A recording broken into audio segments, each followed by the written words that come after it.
is peace from panic.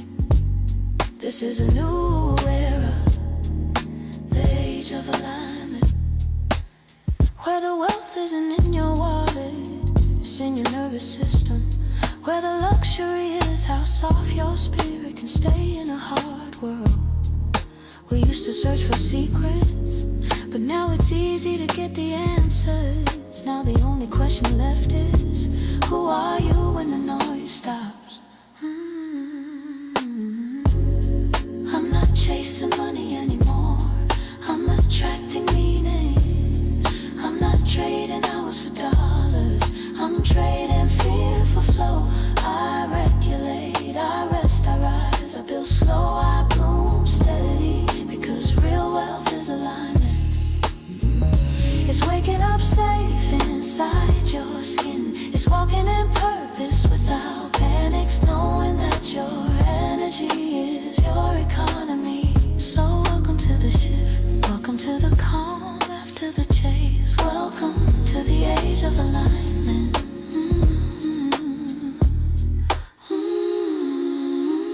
KBLA Talk 1580. That's such a beautiful song, Pastor Eddie Anderson, the walk-on music for the senior pastor from McCarty Memorial Church, a third-generation pastor, man of cloth, also an activist, a progressive, and a builder of organizations here in the Southern California area. Thank you for introducing me to that. I never had heard that song before. It's been one of those songs that has been keeping the vibrations high. And women in my life was like, you need to listen to this music. So that's the gift I give to you all. Kisa Soul, Kisa Soul. Apparently that came out in 2025 and I missed it, but I will be listening to it now. Thank you for getting us in alignment. It's hard, it's challenging to stay in alignment in election season, right? Yeah, I mean, there's so much things that want to destabilize you. So many things. You're getting information overload. I joke with my partner that when I open up the mailbox, I just pull out all the ads. We have so many ads. Yeah. You can't turn on the TV without someone trying to tell you how to think. But I think in this season, especially given what has happened with the gutting of the Voting Rights Act, I know we say this all the time, but I won't say this is the most important election in your life, but I will say this is one of the most soul-reflecting elections of your life. Soul-reflecting. Yeah. And, I mean, the Supreme Court has done what they did, right? They've basically taken the teeth and the gums and pretty much the whole face of the Voting Rights Act away. And now these states are moving quickly to Jim Crow-ize their maps. Yeah, this is this is James Crow Esquire who run it through here. But seriously though, when people ask about why does your vote matter, well, we fought so hard to protect the vote, and now that the Voting Rights Act has been gutted, that means that basically they don't have to take maps, especially states in the old Confederacy doesn't take maps to get approved anymore, and then they changed the way in which you can draw the maps. You would notice that in Louisiana, you see them redrawing the maps. There's only been 4, let's say that again, 4 black people elected to Congress from Louisiana ever. Think about Jim Clyburn, right? Everyone knows him. He's one of the deans of the black community when it comes to politics. His district is the only majority black district in South Carolina. It's on the shopping block. Wow. They're on the rate trying to get rid of him. Then you look over at Alabama, Mississippi, North Carolina, Tennessee. They are systematically allowing what we know is true, the Southern strategy, which started the day that Lyndon B. Johnson, who was not down to give black people their rights, but because you had King and Malcolm X, and you had all the movements in the labor movement, and you had NAACP, all putting pressure on him, he gave in.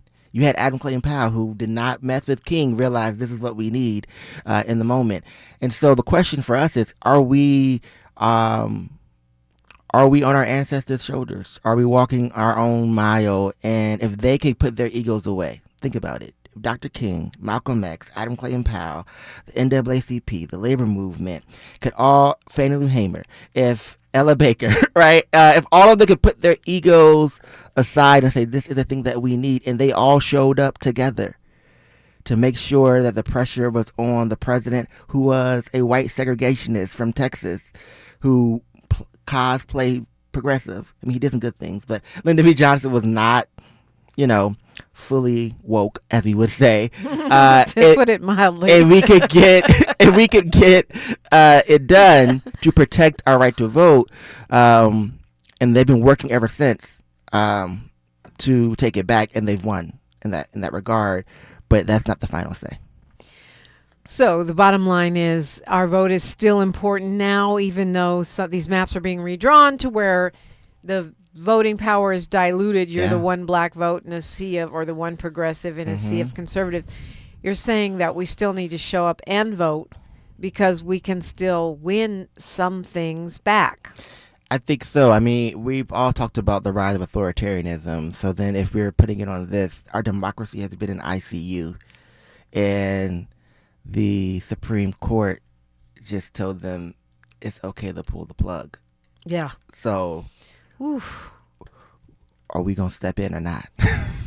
And, okay, so, yeah, I love that you say not the most important of our life, because people are burnt out on hearing it's the most important election of your life, but soul reflecting. Soul reflecting meaning that we're at this crazy crossroads in terms of how we show up to defend our ancestors' work, the work that they've already put in. Yeah, it's your grandma and your grandfathers, your aunts and uncles, they took the time to build a house. And listen, we've been enjoying that house. We've been buying nice cars to pull up to it. But what does it mean when somebody has been working the whole time to build a tunnel underneath to blow your house up? We gonna stand for that? That's the question. And I think now is the time to lean in. And the best way I think you can lean in is in California, if you're in LA, is by taking seriously the elections that are happening in California and in LA County and City. Yeah, and that's why I'm glad you're here, because I know you really, really pay attention. But before we go to this ballot, it's Malcolm X's birthday. Yes. El Haj Malik El Shabazz. Yes. And happy birthday, Malcolm X. Absolutely. I didn't know if you wanted to say a little something about that. Yeah, I mean, I think Malcolm X showed us what the strength of community looks like when you activate not only our mind, but our collective consciousness in a different way. And so people call Malcolm X, they say he's militant. I just say he's decided not to be deterred, and that he saw things as they were. I mean, he said the Battle of the Bullet. We all know that speech. And then we know at his end of his life, Brother Shabazz was at the UN, right, trying to make sure that this is a human story, and that he realized that we have to move together for freedom to be real, and that for us, that freedom starts with our internal revolution, and it starts with respecting our women in our community. It's very well said, and this is a talking point Tuesday. I started off saying that Malcolm X is one of the most talking pointed leaders ever. They paint him as violent, they paint him as militant, they paint him in ways that don't align with the actions that he took during the course of his lifetime. Yeah, they don't. I mean, people, they sanitize King in the extra bastardized and radicalized Malcolm X. And I think that's a lesson. So I would encourage people to go, in these days, this is going to be an old school of me to say this, go touch the pages. Go read the actual words that he wrote. Don't just pull it up on your phone. Don't ask AI. Definitely don't ask AI. Go touch the pages and read the arc of his life. right? From when he was known as Red all the way to Malcolm X to Brother Shabazz, who look at the arc of his life, and how it shows human evolution, how it shows thought, how it always shows there's also a value. The whole way through his life, his value was about liberation and freedom. And I also have to say, because we're talking about Malcolm X and the way he popularized Islam, and especially in the Black community, and moving people even from just shout out to the nation, and he also moved people to Sunni Muslim once he went on Hajj, and so I would also just say my thoughts, prayers, and my activism is with the Muslim community at this time, knowing that there was a terrorist attack, I'm gonna call it, on the Muslim community in San Diego yesterday. Yeah, it's terrible. Terrible attack by some young teenagers. In the spirit of Malcolm, it's so funny because while you were talking about him, it occurred to me that because I know Miss Shabazz, his oldest daughter, I call her my play auntie. We've known each other many, many, many years. That he was a girl dad. Malcolm X was like the ultimate girl dad. Absolutely. It was an example of what does it mean for Black fatherhood. Yeah, let's get into that. Yeah. He loved his girls, and he had a bunch of them. Absolutely. So yeah, I don't think I've ever quite heard that talking point. Malcolm X, girl dad. All right, we're gonna go through this election. There's a few points that I'm still confused about, and a few that I just can't wait to hear Pastor Edward Anderson's take on. You're invited into if you got a question, 800-920-1580. I'm Dominique DePrima for KBLA Talk 1580. Thanks for starting your morning off with a voice that speaks truth to power and the powerless, getting to the heart of what matters most in our community. This is where authentic conversation meets real action. From breaking news and politics to culture and community solutions, this is where you hear perspectives you won't hear anywhere else. This is where we come together, get informed, and make change happen.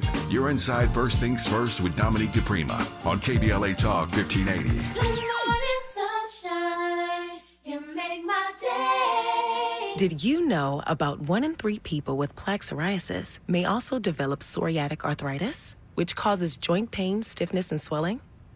Does this sound like you? Listen to what it sounds like to be a million miles away.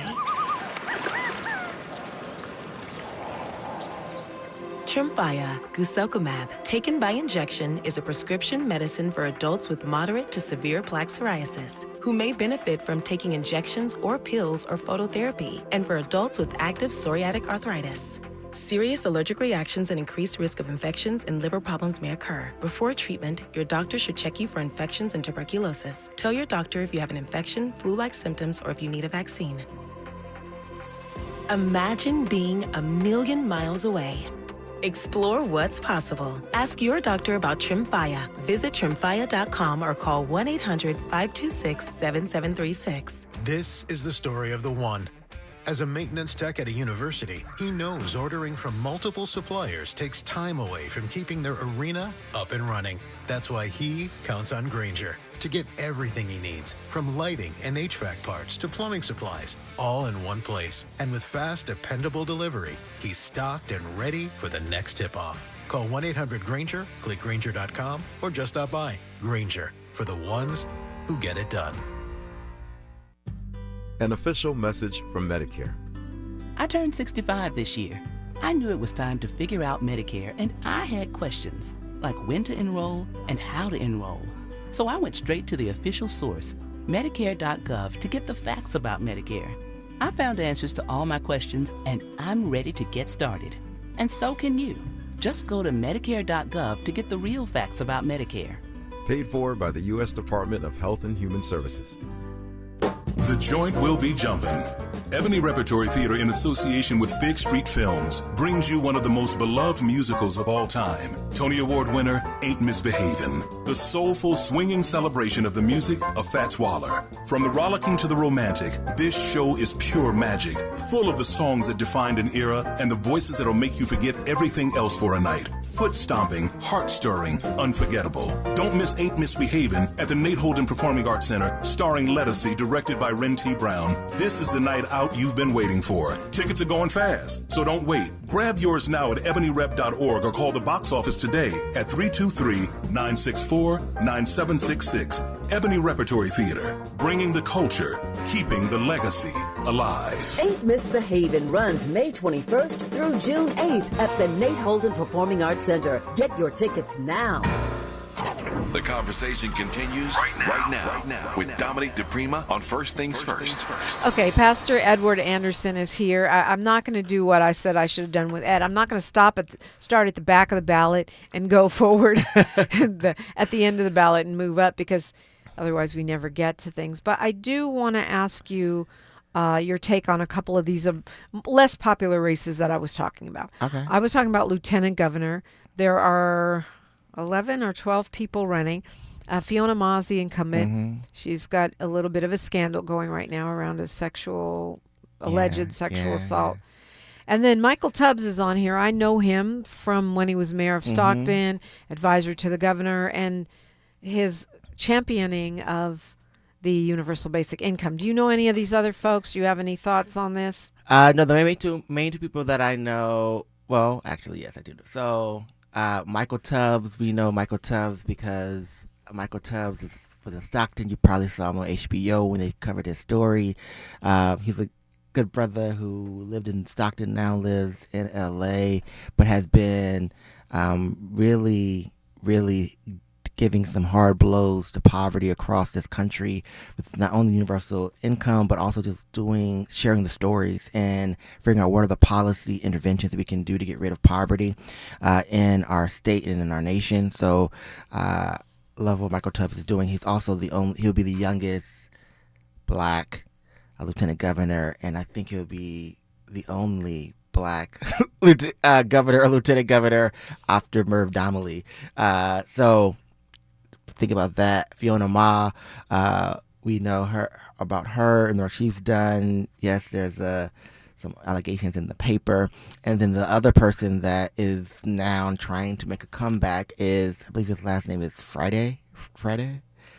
Josh Friday. Josh Friday. That's one of came out of Gavin Newsom's administration camp. They put him up at the end, which is interesting because Michael Tubbs has been an advisor on how the state can get out of poverty, and so that was interesting play for them to put up Friday into that race. See, I told you, Pastor Edward Anderson always got some inside scoopy scoop. I did not know that. That is kind of odd. Okay.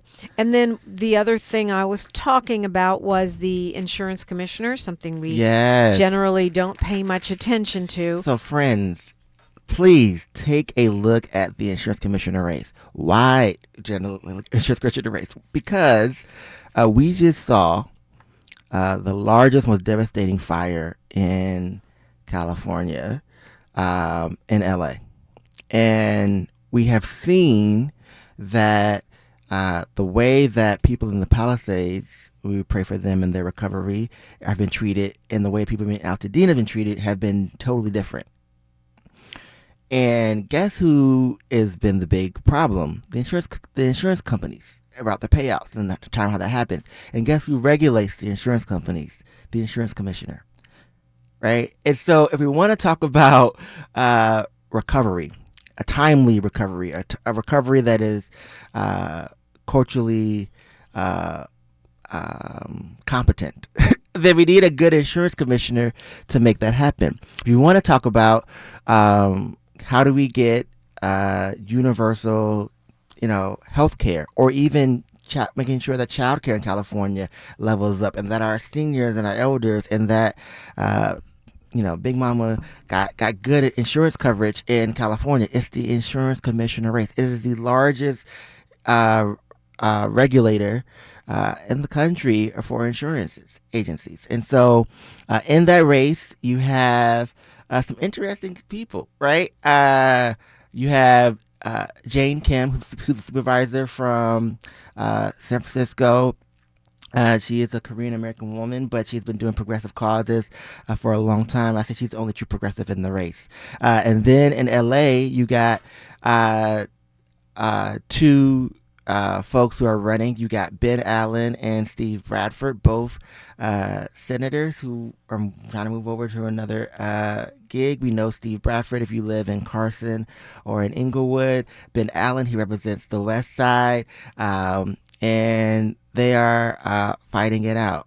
There are some other people in the race, but I don't think any of them have a chance. So I think that the race will come down between, the polling says the race should come down between Jane Kim and Ben Allen. And so I would say take a look at their thing, but also if you're in LA and you Black, look at Steve Bradford as well.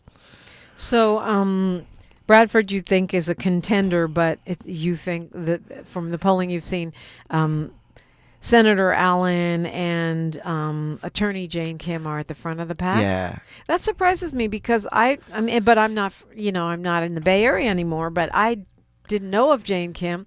I heard about her because she's being endorsed by a lot of these progressive slates. Mm-hmm. As a reparationist, my immediate, the person I immediately know is going to be Bradford. Senator Bradford.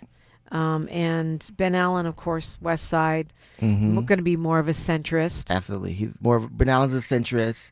I think Bradford, we know him from his work in reparations and some of his work around transformative justice. And then Jane has been progressive champion. I know her through my work with the Working Families Party of California. She led that work, and she also led Bernie's campaign, but she also has been doing work, as you do learn more about her, to do some progressive causes in San Francisco. So she did some pretty radical stuff when she was supervisor. Pretty interesting. That is interesting. The State Board of Equalization is another race where there's 10 people running. Several of them are Republicans, and one is a no party preference. I know Mike Gibson. Right, because he was a state assembly member, and he's a Black man. He's also more of a centrist. Yes, he is. And people don't really look at the Board of Equalization. So what does that do? They are the ones who are basically they're the check for the tax assessor or your property. And so they have power because your assessment matters. Yeah. And if you're a landowner, you know what that means. Right. How much are you going to be paying?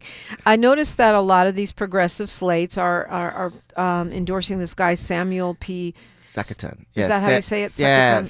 Sam I don't know anything about him. Sam is I know Sam. I mean, I'm in political spaces, so I know Sam. Sam is a member of the California teacher union. I think believes teaches at a community college, and he's one of those guys who's been behind the scenes in politics. So progressive slates know him because he's been behind the scenes helping build some coalitions. He's also got the California Working Families Party endorsement. Yeah. And so he's a behind the scenes policy wonk guy. I think he has a hard road, if I'm just going to be honest. Because I think Mike Gibson has name recognition and money. Yeah. Knock LA yells at Gibson for taking oil money. Yes. I think a lot of candidates take oil money. We got to root that out. I think the oil money thing, where we're living, y'all see how these gas prices are. Yeah, well, so we got to end the war in Iran. Is that what you're saying? We got to end the war in Iran, but also we got to not make it lucrative for these oil companies to do business in our backyard. As well. I got you. Okay, well, so we only have a couple minutes until news, traffic, and sports. Mm-hmm. I definitely want to get your thoughts on the mayor's race and the governor's race. Maybe we'll do that when we come forward. Do you have any thoughts on superintendent of public instruction? I think there's about 10 people. Very interesting race. So that's the race where the former Speaker of the Assembly, Anthony Rendon's in, right? Yes. Right, which is interesting. But for us, there's a Black woman. Yes, Nichelle M. Henderson. I've seen her around and she's been campaigning. But the question for me is, that racism has always been challenging me because I'm like, these are a lot of political folks. But are any of these people teachers? Yeah. Educators? Well, Nichelle Henderson is a teacher. Okay. And a college trustee. But yeah, I can see your point. We've got superintendents. And then this guy, Al Maratsushi, who's an assembly member, he's the most well-funded. He's most well-funded, and he's getting a little bump. But then again, I'm like, Al, have you been in the classroom? Do you have kids? How do we really rate this race? Is the question for me. Yeah, it's a fair question because they are the superintendent of public education instruction. Yeah, so yeah.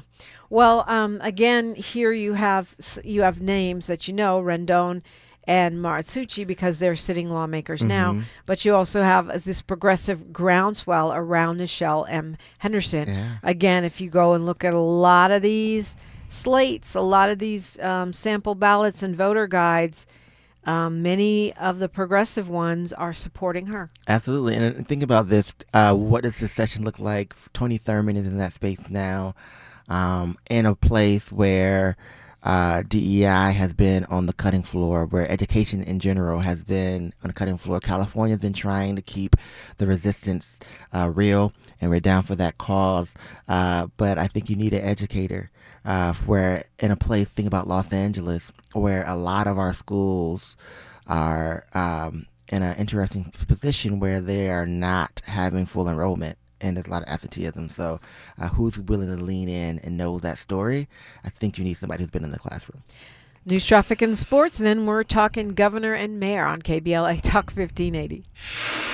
You can't fix what you won't face. And we face it every day. This is KBLA Talk 1580. I'm Bree Wood with BIN News Now. A New York judge has ruled that key evidence will be suppressed in the state murder trial of Luigi Mangione. One of Mangioni's lawyers, Karen Friedman Agnifilo. It's what we expected, and it's good. The court found a search of his belongings was unconstitutional, excluding items like a magazine and passport. Mangione still faces federal charges. A Michigan family is demanding justice after a 9-year-old black girl was killed in a drive-by shooting. Police say Tahari Knox was inside her Flint home when more than 200 rounds were fired. Her sister survived the attack, and investigators continue searching for suspects. And crowds packed stores nationwide for a new Swatch and Audemars Piguet watch collaboration. Some locations became so chaotic, police were called, forcing store closures over safety concerns. The timepiece is priced around $400. Get BIN News Now on demand 24/7 on the iHeartRadio app. The laughs keep coming when Bert Kreischer hits Fantasy Springs Resort Casino May 22nd. Big energy, big comedy, one wild night. Get tickets now at FantasySpringsResort.com. That's FantasySpringsResort.com. This is the KBLA Sports Minute with Ray Richardson. The voting for the NBA Most Valuable Player Award should be another wake-up call for American basketball players.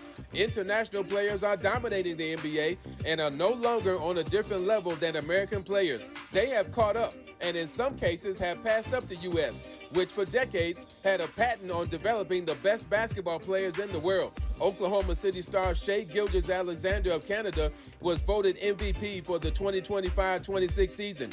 The top 4 vote-getters were international players: Denver's Nikola Jokic of Serbia, San Antonio's Victor Wembanyama of France, and Lakers star Luka Doncic of Slovenia. Doncic finished the season leading the NBA in scoring.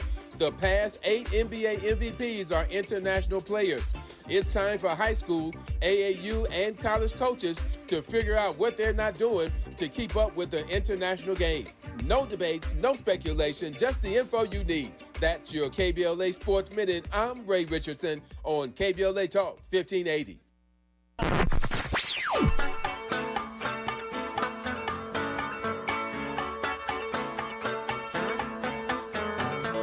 This is KBLA Talk 1580.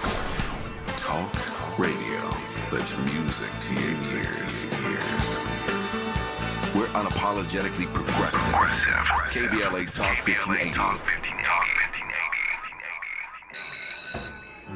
Let's be real.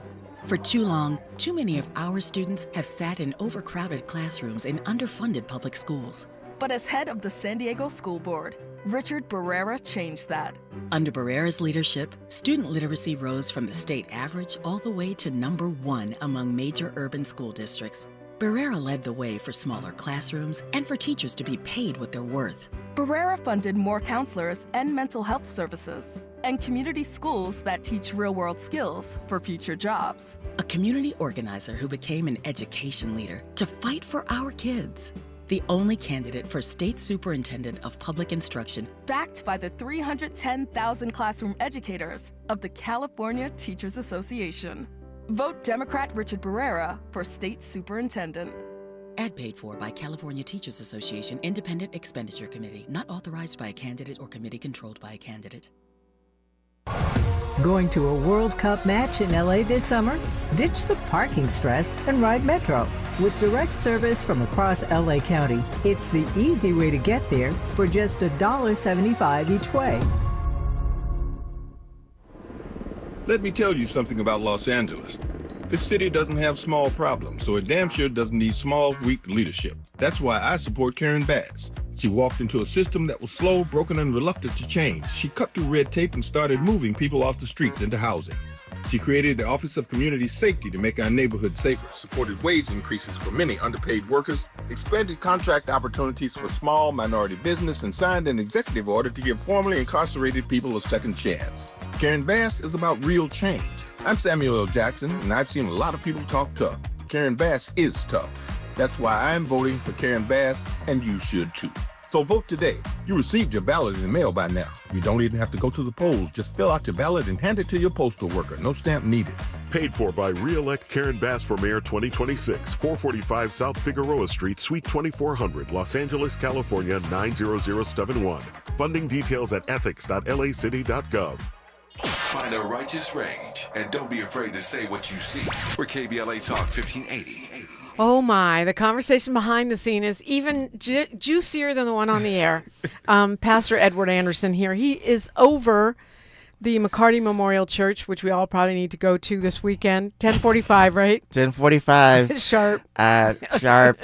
4101 West Adams Boulevard, just past Johnny's. Is the big cathedral right next to it. If you know where to get your pastrami, then you can find your way to his church. Absolutely. And also you have a form about one of the city measures, Measure ER, which is a really important one because it's meant to fill in the money that the Trump administration is clawing back for Medi-Cal. Absolutely. So Medi-Cal is being reduced because the Trump administration is reducing that money. So that's your community clinics. So think St. John's Community Clinic. And so there's a forum tonight that I am co-hosting with the Empowerment Congress. You can go to the Empowerment Congress website, which is empowermentcongress.org/events. And tonight we will have on Darren Harris, who is the Chief Government Affairs and Community Relations Office for St. John's Community Health. There is a coalition of community clinics across the state of California and in LA that looks like Measure ER to make sure that we can take care of folks who need care, or whether you live in a medically disadvantaged neighborhood, meaning there's not a hospital in your neighborhood, or if you are lower income, these clinics are for you. And let me just be honest. We know measles. There's an uptick in measles in LA County. How does that get treated? It gets treated at a clinic, at a community health clinic, and we need to fund that. And so we may have some people who don't know what they're doing in the Trump administration, but don't let that affect how you are breathing in your community. So it sounds like you're for yes on ER. Oh, yes. Everyone. I know people are like, it's a tax. Well, this is why elections matter. When we elect people, maybe you didn't vote for Trump. That's good. But if you did, when people get elected and they don't know what they're doing, or they know what they're doing, and they cut health care, guess who has to foot that bill? We have to foot it. Right. Otherwise, the people are sick in the street or sick in the classroom sitting next to your kid, giving your kid the measles because there was no community clinic to help them. And by the way, measles can cause lifelong damage to your body. Absolutely. So it's not just some cute little disease that you get over. So yeah, I've seen a lot of even like MLK Community Hospital doing forums and trying to help people understand that if we don't fill in this money, there's no one coming to rescue us. It's frontline care. It's frontline care. It's when you don't need to go to the emergency room, or even if you need to go to the emergency room, who's paying for that? Right? Those are federal dollars. Please understand, the state can only do so much. The state health department and the county health department gets their money from the federal government. The big, beautiful bill is a big, beautiful nightmare for anyone who actually needs care. Yeah. All right. So about this governor's race, we had a forum in Leimert Park the weekend. Tom Steyer came to the community. I came a few minutes late, couldn't get in. I was out there with the crowd, so I got to see all the protests and shenanigans that were going on outside. I said this yesterday. I understand Amanda Seals and some progressives don't want Steyer because he's a billionaire and because of his past investments in private prisons. Yes. But the people that were protesting did not give me a clear answer about why they were protesting. They just were protesting. Yeah. And then Becerra has surged to the front. Now he's top 3. Yeah. What did you say? He's a mod. Moderate. A moderate. Yeah. Yeah. If you follow the money. Follow the money. Javier Becerra is interesting. I do think this is how I look at this race. If you want, we're going to consider all men in the top 3. So I'm going to call them your uncles. And I'm just going to make it very plain. If you want your drunk, crazy, racist uncle, then you should vote for Steve Hilton. If you want an uncle who's going to be a steady hand, he don't really talk that much at the barbecue, that's Javier Becerra, right? He knows what's going on. He's been around enough. He knows how the system works. And then you got your uncle Tom Steyer over here, who is a little more radical, but he's not bought by anybody because he has his own money, and he's willing to take some risk. That's how I view this race. So what are we talking about when we talk about policies, right? Steve Hilton is a Republican through and through. If you want Trump in California, Trump with an English accent is your guy. That's your guy. Javier Becerra has been a long-term government person, so don't expect a great policy change.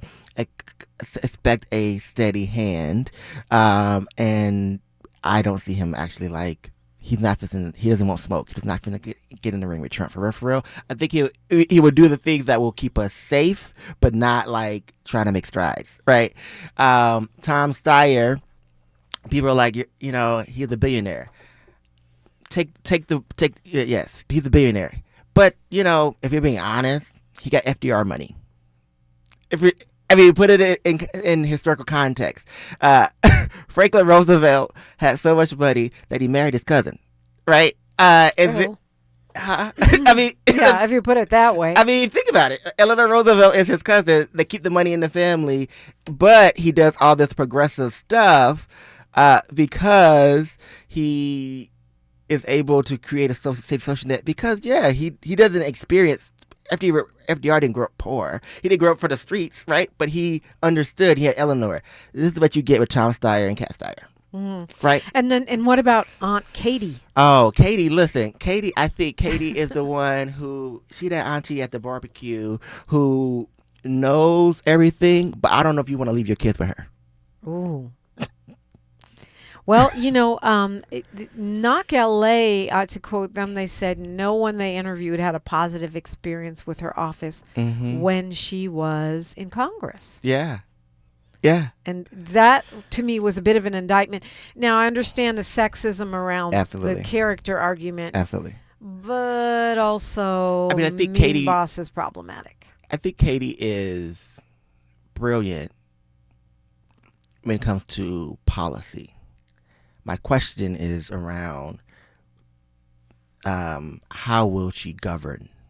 Now, why is no one talking about Butch Ware? He's running. He's a write-in, but he's running. Butch Ware, I think, Butch Ware, he's in the Green Party. He ran for his vice president? Yes. On a ticket? With Jill Stein. And I think people aren't talking about Butch Ware because there is a real fear that we could have a Republican win the governor's race, and people are like, "Oh, it's not time for a protest vote." Now, what I think would be dope is if whoever the top two actually do a form with Bushware, whether he makes it the primary or not. I think they right, should, just to deal with the issues, right? Right, and to understand. You know, we often say in politics, you hear on the radio, someone is center left. Yeah, whatever that means. Or left of center, a kind of thing. But if you're gonna be left of center, you also need to know what is far left, right? What is the actual thing that is possible? And I think that we gotta have that conversation. And for those who are like, oh, we don't want no socialism, let me just be clear. Zoran Mandani in New York. The boy's putting in work. Yeah, he actually does seem to be getting some of his stuff done. Listen, he's putting it's very in refreshing work. That So reminds me of my brother, in fact. Raz Baraka in Newark. Listen, there's models, but it means courage, conviction, and then you also got to have competence. And some more courage. Yeah. Because the problem we've seen in the past that makes people disillusioned, we elect people we think are progressives, and then they rule. Yeah. They govern as centrists. Absolutely. Or scaredy cats. Yeah. Or they veer hard right. Absolutely. And so I think, the appeal, and so people talk about Tom Steyer. So this, and I do want to just address this head on because you've been saying this a lot. Like, oh, he put money in prisons. He did. But this is my pastoral advice. I love a good redemption story. I think Tom Steyer is your Paul, right? He was hurting black folk, and then I know Tom Steyer personally from, and this is total transparency, in like 2016, 2017, Tom Steyer was in South LA funding organizations that were helping formerly incarcerated folk register to vote. And when he did that, and I learned about his history, I said, I don't know if you got game or if it's a play, but the fact that you are willing to do that and try to repair some of the harm that you've caused, respect. Look at your policies. Now it's a policy game. It's not a character. It's a policy character game for me from that point on. So I think Javier Becerra, Tom Steyer, those are probably the two uncles you want to look at, unless you really want an English accent Republican. Or just an angry, scary guy. Yeah. The angry, scary guy would be the Riverside sheriff, but I'm glad his poll numbers seem to be dropping. That's the Proud Boy. Like that. If you want the Klan to run California, listen. He's your guy. That's your man. Yeah. Well, yeah, and I've said this on the show before, but I want to run it by you. I did have the chance to be in a conversation with Willie Brown, former Speaker of the Assembly forever and ever, who is also mayor of San Francisco, who's a political genius in my estimation. He has a book called Basic Brown that breaks down how politics work. And he was saying that he interviewed all of the gubernatorial candidates who are seeking his endorsement, and that he sees these as employment interviews, like he was going to hire them. He said the only one he would hire is Steyer. He did endorse Steyer. And what I found very interesting also is that he said that even though Steyer has never been in elected office, we have to look at what folks have gotten done, not just what titles they hold. Absolutely. So he said, while Becerra has held a number of titles over the years in government, we need to look at what has he accomplished in those offices. And you look at Steyer out of office and what has he been able to accomplish out of office, not just in business, but in backing certain initiatives. Absolutely. And that, to me, is a way, I think that's going to probably influence the way I look at all candidates forever from now on. It is a job interview. And so that's why when people are telling you about your policies, it's like, some people look good on paper, but like Janet said, what have you done for me lately? Like, how have you actually accomplished? What have you accomplished? And I think Javier Becerra has been, like I said, a steady hand. He's in all offices, from Secretary of Health down to Attorney General to his local election offices. He's been efficient, but has he been effective?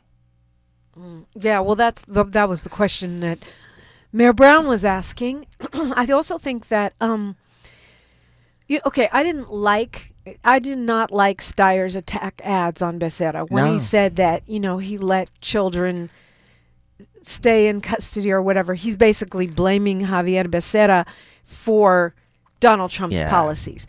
And I didn't like Becerra's little encounter with KTLA where he was like, this isn't a gotcha interview. It's like, well, what do you have to hide? Like, why are you trying to dictate to press? It was giving Katie Porter. So both of those took demerits to me. Absolutely. How do you see them? Will either one of them be hurt by either of those things? I think the attack ads now, I think that you have seen that the Tom's Pass it's caught up with him, and I think it's also plateaued some of his numbers, right? He's maybe be increasing in the poll numbers by like 1 or 2%, right?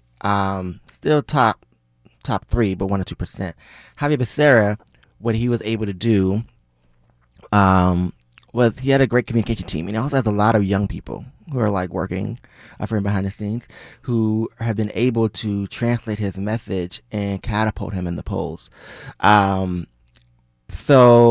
But I think what you are going to see now that heavy is the head that wears the crown, they used to say. So now that he is ahead, I think what you're going to see, and you heard it here, people are going to try to bring up a couple of scandals, right? The scandals are basically around his staff who worked for him, or they're going to bring up like, oh, look, the Biden administration, no one has really come out for him like hard, even though he's a part of that administration, and like he was Secretary of Health, and that was during COVID, and you didn't hear nothing from him, right? Because he didn't know what he was doing, kind of thing.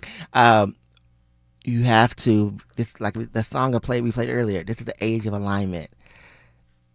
What I would say with employment interviews is what I often do. I cover the name and I look at the resume. What have you done? And then I go back and watch your ads and your videos and your interviews to see like how do you come off, right? Do you have the stuff? Well, we'll save the mayor's office for last. We'll talk about that when we come forward on KBLA Talk 1580. More of First Things First with Dominique DePrima when we come forward. Hi, I'm Fred Martin, founder of Compton Kids Club. I just want to talk about the authenticity and tell y'all about my homeboy, Tom Steyer. Tom is a rock star. When I met him, Tom gave a grant to schools in San Francisco. All the kids were on probation. We were flying instructors for 2 years to come and help those kids doing performing arts and turning their life around. Some of the kids that he supported, they've graduated from UCLA. Let's fast forward. Tom is in schools in Compton, hanging out with the kids in the piano classes. Brother Tom Steyer hangs out in the studio with us. These are the seeds that he's planted. This has nothing to do with elections. What's coming out of his mouth is not a campaign speech. It's authentic, and when he say he walks away from a business because he want to do his values, he ain't making that up because he's running for governor. This man is real. Ad paid for by Steyer for Governor 2026. Man, I love this place. I've been surfing here since I was a kid.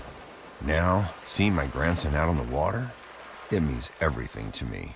Watching him and taking in the blue waves, the sea breeze, the blurry horizon.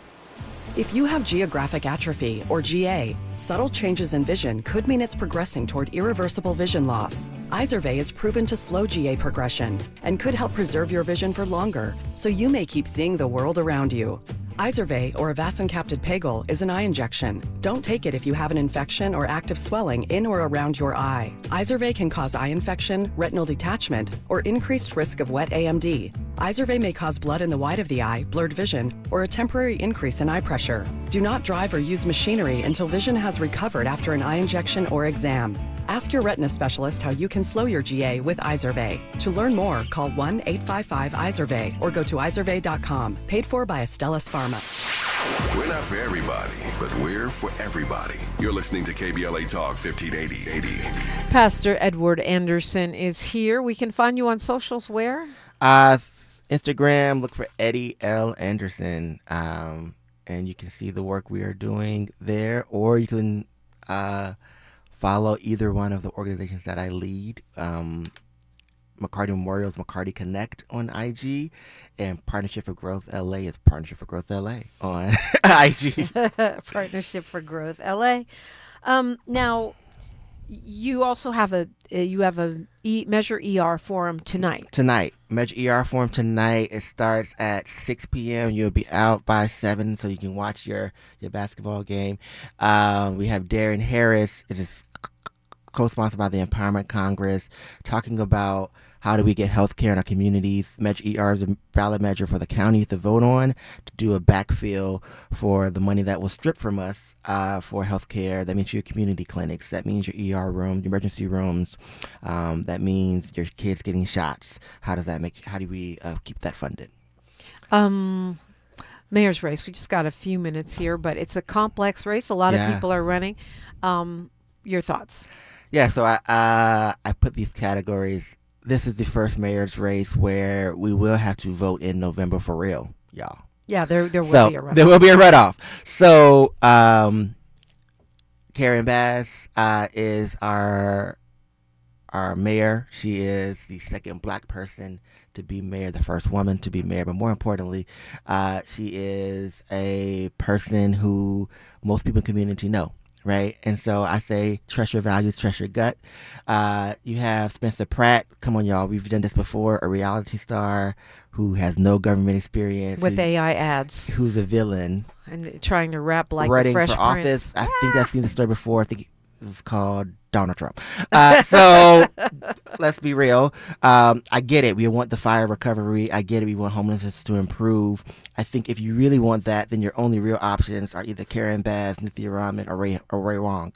And then I think you should then do a deep analysis on their policies. Nithya is known as a housing advocate from the policy standpoint in City Hall. That's what she hangs her hat on. Ray is known as a community activist, known for helping with BLM, the People's Budget, and organizing people in the community for many, many years. And then our mayor, Karen Bass. So I think that's your three women, by the way, three women that which you is should actually look at Yeah. For this race. People say, what about Adam Miller? I think Adam's a nice guy.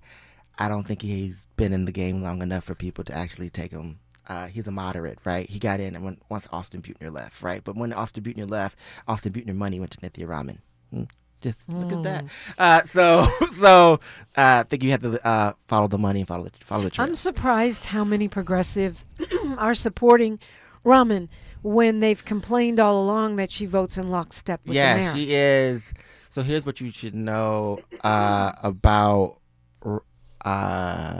Raman is she was a supporter of Karen Bass. And Karen Bass bailed her out when she had a recall on.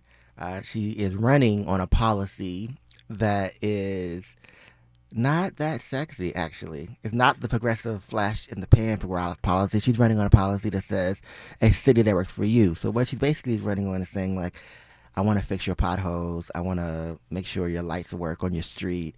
I want to fix your sidewalks. I mean, we all want that. Yeah, that's her platform, right? That's the platform. And I want to build more housing. And that's the way, by doing those things, she also believes that's how you address houselessness in our community. Mayor Bass is saying, I've only had one term, give me another term, and I can build on what I've done. Now, what she has done, her policy and the perception are two different things. I'm just gonna keep it real, right? What she's done with policy, she's done some things that are progressive, a lot of things that are moderate for her policy. But the perception on the ground for a lot of folks has things really changed. And that's a big question to ask in a city of 4 million people. But I think you have to figure out what the question with Bass is do you think her second administration will be better than the first? History says it should be. If you don't think that, then you should really take a look at Ramen and Wong. Ray is, for lack of better words, she's like your Bernie in the race. Right? Yeah, she's like yeah. your Bernie Sanders. But except for race. without the big voting bag. I mean, she's polling bag. better than I thought she would, but she's still not. She's a long shot. Yeah, I mean, if you like talking poll numbers, I think the race breaks down something like Karen Bass, Mayor Bass gets about 28 to 30% of the vote. I think Spencer Pratt, Lord help us, gets probably around 13 to 15% of the vote. And I think Nithya Raman gets about 18%. I think Ray gets above 7% of the vote, which makes us have that runoff in... So according to those numbers, it's Raman and Bass. Which is I think it's going to be Raman and Bass. Wild, which is a wild race, because if it's Bass versus Pratt, then L.A. don't fail me. Exactly. You know what to do. Back to my theory about protest votes. Yeah. This is not the time. Yeah. So, and I think you have to think about this, because why? Why does this matter? It matters because right now there's a measure.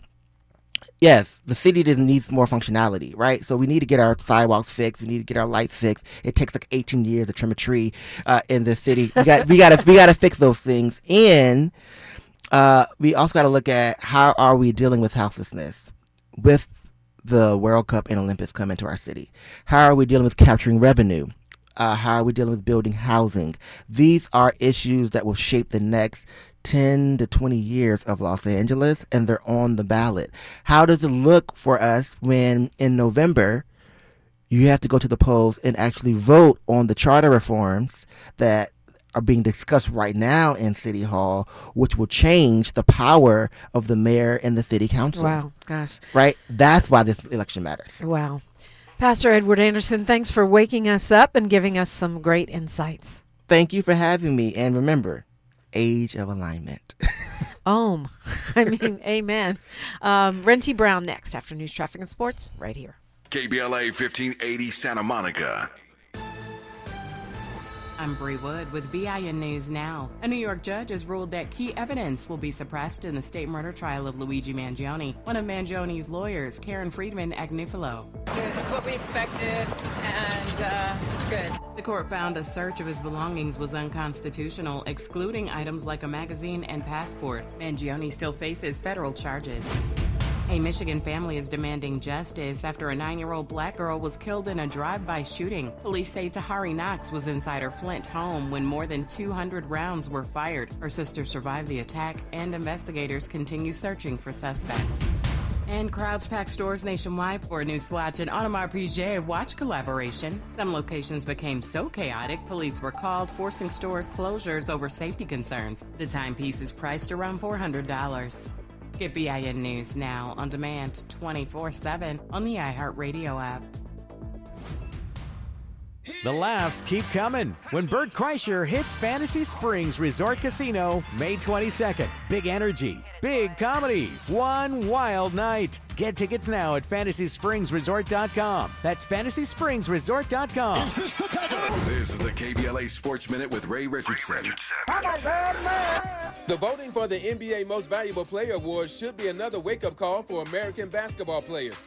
International players are dominating the NBA and are no longer on a different level than American players. They have caught up and in some cases have passed up the U.S., which for decades had a patent on developing the best basketball players in the world. Oklahoma City star Shai Gilgeous-Alexander of Canada was voted MVP for the 2025-26 season.